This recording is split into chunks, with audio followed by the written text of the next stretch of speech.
Hey everyone, what's going on? Meowington's here, and in today's video, we are going to see if I can still get to Master Ball rank on Pokemon VGC. If you like the video, let me know because I want to tell this in story form format. I have no idea really what to expect because I haven't really played this VGC like at all. You know, I figured it'd be kind of nice to try the format and see what it's like. So let me know what you think.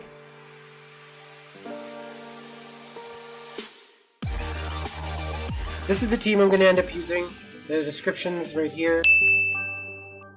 We kick off our first set of ranked battles by this weird looking hybrid Trick Room team, and me being worried about that kind of matchup, I use these 4 Pokemon here. Seeing my opponent send out Meowscarada and Crocodile, I was actually super relieved. I go for the turn 1 Terrestrialization of Volcarona because I know if a Rock Slide's coming, he's going to definitely eat that up. What a gorgeous looking mechanic. Definitely like and subscribe if you agree. Knowing Meowscarada is 4 times weak to Bug type, I managed to get a clean one-hit KO here with Staraptor in a U-turn. And just as predicted, Volcarona manages to eat up that Rock Slide being a Grass type, so as long as we don't flinch, we get this Quiver Dance off, one of the first of many. We managed to fake out the Flamigo in the next turn, and then end up getting another Quiver Dance off. Some say it may be greedy, but I call that GG. Heat Wave easily gets the double KO on both these Pokemon, leaving my opponent with his only option left. Lone Sableye. He has no choice but to forfeit. Still nervous playing Pokemon. It's been forever. I was pretty nervous doing this because it's been a while since I did it. This was the last time that I did this. So we find our second victim of the day. Opponent. Nothing weird stands out to me about this team here. I bring these 4 here because they'll give me the best chance against this team.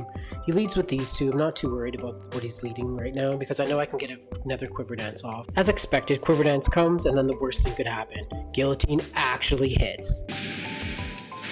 Yes, that is a 30% chance to hit. Alright, so we shake that off. Opponent goes for the Wide Guard, knowing that this was a possibility. We go for the Close Combat on Kingambit, and then Giga Drain on the Garganacl, hoping for a double KO. Bring in Screen Tail, hoping to see a flying move. Protect Volcarona. My opponent throws rocks. There's a flying move. Now I know I can just disable and clean up with Volcarona.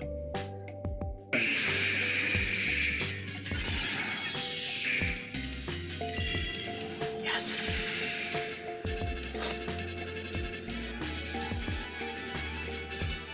My man just outraged? That was definitely unexpected. This opponent's just full of surprises. I'm not even worried about the Iron Head here because we already know that the win condition's Volcarona. Heat Wave, and then we just gotta clean up the Garchomp with whatever's left. That's 2 for 2. We're doing good, we're doing good.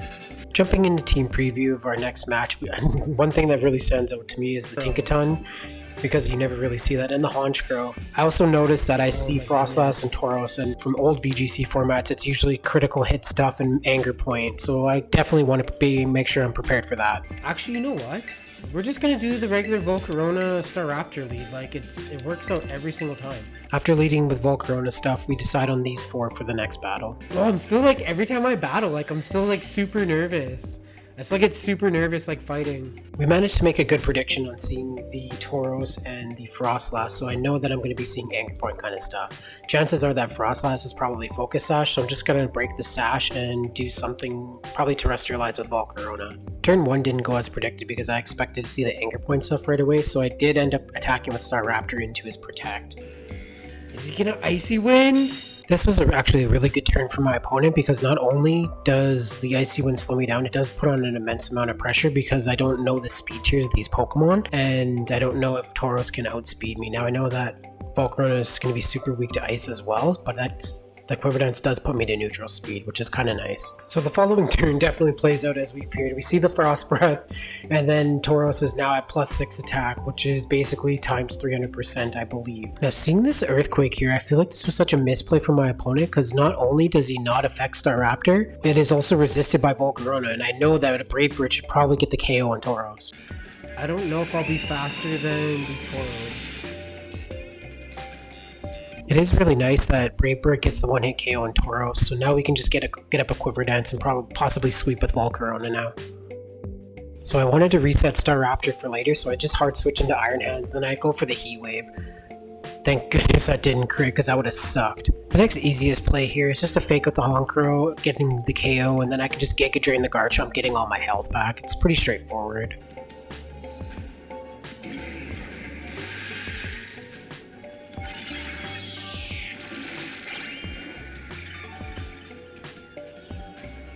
Seeing this Earthquake here didn't really faze me because if we can take his +6 anchor point Earthquake, I know we can take some garbage on Volcarona and just clean up this game. So the next game we're going to start here, and I noticed that my opponent has a really fast team.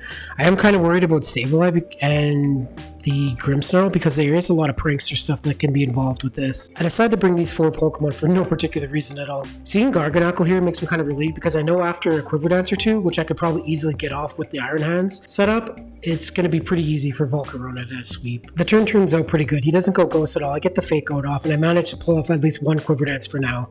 I'm not even worried about the Reflect that the Grimmsnarl setting up this point because I don't think he realizes him setting up that Reflect means that he probably doesn't know that I have Giga Drain. So because I know that Grimmsnarl's not really doing anything to me here, I just want to take the KO on Garganacl, so I double attack into it with the Drain Punch and Giga Drain, hoping to get the knockout. And so as you can see, my opponent does survive here, sets up Iron Defense. I don't think that's really the worst thing to happen that's possible because I'm pretty sure like a Heat Wave or something could take both of them out at this point. So we did end up using Heat Wave with Volcarona, and to cover for the miss or in case he wide guarded, I did end up Volt Switching with Iron Hands just to make up for that. So we get the Volt Switch off on the Grimmsnarl. Even if Grimmsnarl does use Spirit Break here, as you can see, I'm not even that concerned about it because it does bring Volcarona down back to neutral, but he's still bulky anyway. Watch him be like fire. Well, I hope I don't jinx myself by saying something stupid like watch it be like fire type. What the hell? Okay, I did not expect that at all. It's gonna be Flamethrower too, isn't he? Mystical Fire. Okay, he lowers my special defense. Is that gonna get the KO? And that's what we'd like to call Commentator's Curse. Now, because my opponent took out my main course of action, we're going to have to move on to Plan B, which is going to involve removing the screens with Psychic Fang, Screamtail, and then getting the KO with Staraptor, as long as we survived here, just as you can see. And then now I know that the screens are gone, and I'm going to have to rely on Staraptor for the rest of the KOs now. KO on Staraptor. Seeing my opponent's Dragon Ball come out definitely has me a little concerned because I know that everything on his side of the field is a lot faster, so I don't really know what I can do at this point. So I'm just going to try and go for a Hail Mary Brave Bird into the Fluttermane to take it out because I know that that's the biggest threat to my Iron Hands, which is in the back.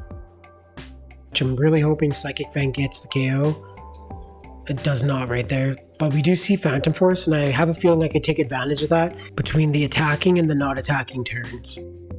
Because of the Assault Vest, seeing this Dazzling Gleam here makes me pretty relieved because then I know Iron Hands can take it, and that's going to bring this down to a 1v1 depending on who the Dragon Pulse attacks. So we know that the Phantom Force is obviously going to come on Screamtail and take out the Pokemon.